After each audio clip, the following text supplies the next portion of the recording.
There's no doubt that J.K. Rowling is a brilliant writer, but she isn't always a great matchmaker. Stay tuned to find out our favorite and least favorite Harry Potter couples. Hey, witches and wizards! If you want more videos like this one, be sure to subscribe. Now let's get to the 10 Harry Potter couples that we wish had gotten together and the 5 that never should have dated. Harry Potter and Draco Malfoy. There's no two characters in the entire series that have as much tension as Harry Potter and Draco Malfoy. From the moment 11-year-old Harry refuses to be friends with Malfoy, these two boys become obsessed with each other. Harry pretty much always assumes that Malfoy is up to no good and stalks him. It totally gets on Ron and Hermione's nerves. And Draco spends way too much time bothering Harry. Think about all the time he spent making those Potter Stinks badges in Goblets of Fire. That takes some serious dedication. We love the idea that their history would lead to Draco's redemption. Things may have gotten complicated later on. After all, Harry did nearly kill Draco and Half-Blood Prince. If they had just admitted their love for each other, would Draco have ever become a Death Eater? There's no doubt that these two characters would be one passionate ship.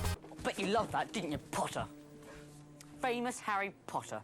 Can't even go to a bookshop without making the front page. Ron and Pansy. We are total suckers for the interhouse ships, and we can absolutely get behind a Ronzi couple. We definitely don't get enough Pansy Parkinson in the books, but we wish we did. Slytherin's princess would have given Ron a run for his money when it came to sarcasm. Maybe the two could end up together after they complain about Draco and Harry's obsession with each other. That would be hilarious. We aren't sure if they are the OTP, but Pansy would have made a much better first girlfriend for Ron than Lavender did. But we'll talk more about that later. We bet a relationship with Pansy would also make Ron way less suspicious of Slytherins in general. This is a fairly popular ship in the fanfic world. Do you think these two should have dated? Sirius and Remus. This is one of the most popular fanfic ships. Sirius Black and Remus Lupin were besties back in their Hogwarts days, along with James Potter and Peter Pettigrew. In the Harry Potter books, Remus is totally able to make the dramatic Sirius calm down, and Sirius's animagus, Padfoot, can totally keep Lupin's inner werewolf in check. There's a ton of AUs where these two end up raising Harry after James and Lily died.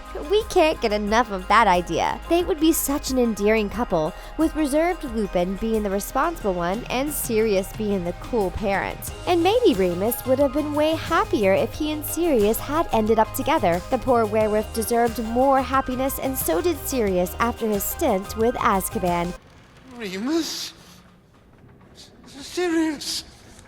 My old friend! Crabbe and Goyle. If there are any two characters that are basically the same person, it's Vincent Crabbe and Gregory Goyle. The two sidekicks of Draco Malfoy had so much in common. Mostly they were both not that smart and followed Malfoy blindly. But there's no way that they wouldn't have developed some serious feelings always being together. Their fathers were both Death Eaters, so chances are they hung out a lot outside of school. And let's not forget how much time they spent together on Umbridge's inquisitorial squad. In the books, they even took Polyjuice Potion and became girls to guard the room of requirement while Draco was in there up to no good. If that's not a bonding experience, what is? Do you think Draco shipped his two best friends? Maybe that's why he always had them doing stuff for him. On second thought, probably not. Draco's not exactly a matchmaker. Dumbledore and McGonagall. Okay, we know that J.K. Rowling has confirmed that Dumbledore was actually in love with his best friend, Grindelwald. But Grindelwald was kind of evil and Dumbledore wasn't. The legendary wizard and Hogwarts' greatest headmaster deserves someone way better than a power-hungry tyrant. And according to Pottermore, McGonagall also had some major heartbreak when she was young. Dumbledore was there to comfort her. These two could have totally fallen for each other because they had such a great friendship. They are both brilliant and brave Gryffindors. They're both extremely powerful, and they both care about their students a lot. In fact, they are both masters of transfiguration. That's what Dumbledore taught before he became headmaster. We wonder if we'll see any of their early friendship in the upcoming Fantastic Beasts movies. That would be epic. Professor, I would trust Hagrid with my life. Neville and Luna. According to J.K. Rowling, Neville ends up marrying the Hufflepuff Hannah Abbott. If you're like us, this pairing seems totally random. We are sure Hannah is a perfectly nice girl, but she's no Luna Lovegood. First of all, Neville and Luna are both outcasts at Hogwarts. Neville never judges Luna for her weird beliefs, and they both totally accept each other. They both help Harry fight in the Department of Mysteries, so they're both very brave. They are absolutely perfect for each other. While we could totally see why Luna ends up with Newt Scamander's grandson, she and Neville went through so much together. We love that the movies have Neville declaring his love for Luna, and their ship name is Lovebottom, which is adorable. Parvati and Lavender. These two Gryffindor girls are absolutely made for each other. They start out as besties and they become close really fast. We can only imagine that Parvati Patil was feeling a little lost when she was sorted into a different house than her twin. Thank goodness she had Lavender Brown as her roommate. They aren't always the most endearing characters, and they can be kind of mean to Hermione at times. We think that it makes total sense that a love could have blossomed from this deep friendship. And Parvati didn't really dig going to the Yule Ball with Harry Potter, although that was probably Harry's fault. The two girls bonded over divination too. We imagine that Lavender and Parvati would have gotten even closer when the Carrows took over the school in Deathly Hallows. Draco and Hermione. Hermione shippers are one of the fiercest group of fans, and we do love us some Draco redemption storylines. We know that you're thinking Draco was awful to Hermione all through school. He called her mudblood for crying out loud. But Draco was a kid who had listened to his parents spout discrimination his whole life. We love AUs where Draco realizes there's nothing wrong with Muggleborns because he falls in love with Hermione. They're also both incredibly smart, and Gryffindor-Slytherin pairs give us life. In the fanfic world, there are a bunch of AUs where they both return for an 8th year at Hogwarts and fall in love. Just wait till his father hears about this. We bet Lucius would put himself in Azkaban rather than accept a relationship between Draco and Hermione. Seamus and Dean. Seamus Finnegan and Dean Thompson are basically the male version of Lavender and Parvati. They become best friends pretty much immediately after being sorted into Gryffindor. They are also both half-blood wizards. These Gryffindors are inseparable. They even stayed friends when Seamus thought Harry was lying about Voldemort's return. Isn't that the sign of true love? They can totally overlook each other's faults. Unlike a lot of the characters, there is no official word on what happened to the two of them following the Battle of Hogwarts. If this is not the perfect setup for them to end up together, then we don't know what is. They are often a background couple in post-Hogwarts fanfic. Maybe one day J.K. Rowling will let us know what really happened to them.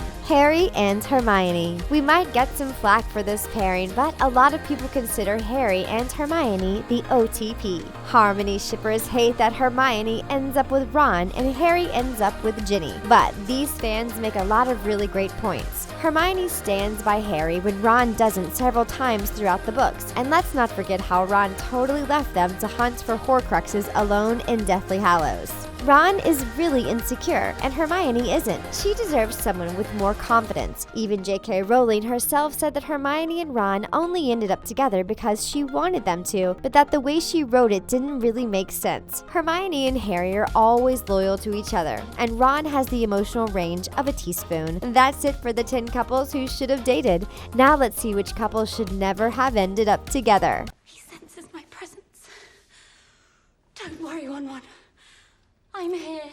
Harry and Cho. J.K. Rowling is an amazing writer, but sometimes she throws couples together who make no sense at all. Harry and Cho Chang is one of these. Okay, we get that Harry has a crush on Cho. He's a teen boy after all. Crushes are bound to happen, even when you're supposed to be defeating the Dark Lord. But their relationship feels so awkward. Also, Cho is still grieving the loss of her boyfriend Cedric in Order of the Phoenix. We don't know if the guy who was there when your boyfriend was murdered is the best option for a rebound. It seems unlikely that she would put up with an awkward Harry for that long. Cho just seems like a really odd choice for Harry's first love interest. Ron and Lavender. Ron Weasley and Lavender Brown have arguably the most annoying relationship in the books. How could anyone forget Wan? This relationship was doomed to fail. Lavender crushed hard on Ron, but Ron mostly ignored her until Hermione called him out on being emotionally immature about kissing. Their whole relationship felt like Ron was just trying to make Hermione jealous, which is super super unfair to both Lavender and Hermione. And Lavender just needed to chill. Also, they pretty much did nothing but make out all the time. And if we were Gryffindors, we would have stayed far away from the common room while these two were dating. We can only imagine how awkward everyone around them felt. We're glad Ron came to his senses. Tom Riddle, Sir, and Merope Gaunt. We only saw these two in flashbacks, but if there is any couple who should never have paired up, it's the parents of Voldemort. First of all, and most importantly, Merope Gaunt had Tom Riddle under a love spell. That is just not okay. Consent is super important, so we can't exactly blame Tom Sir for this really bad relationship. Also, Merope only fell in love for the Muggle because he was handsome. She had no idea if he would make a good husband or not.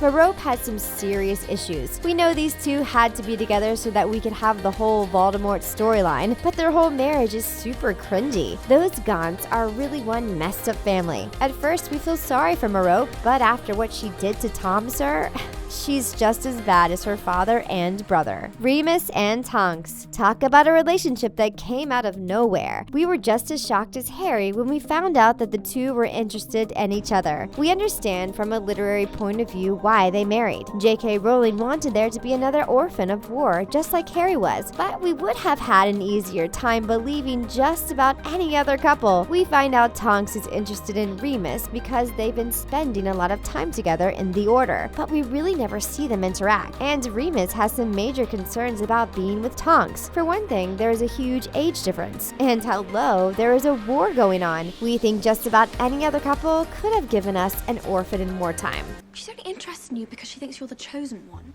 But I am the chosen one.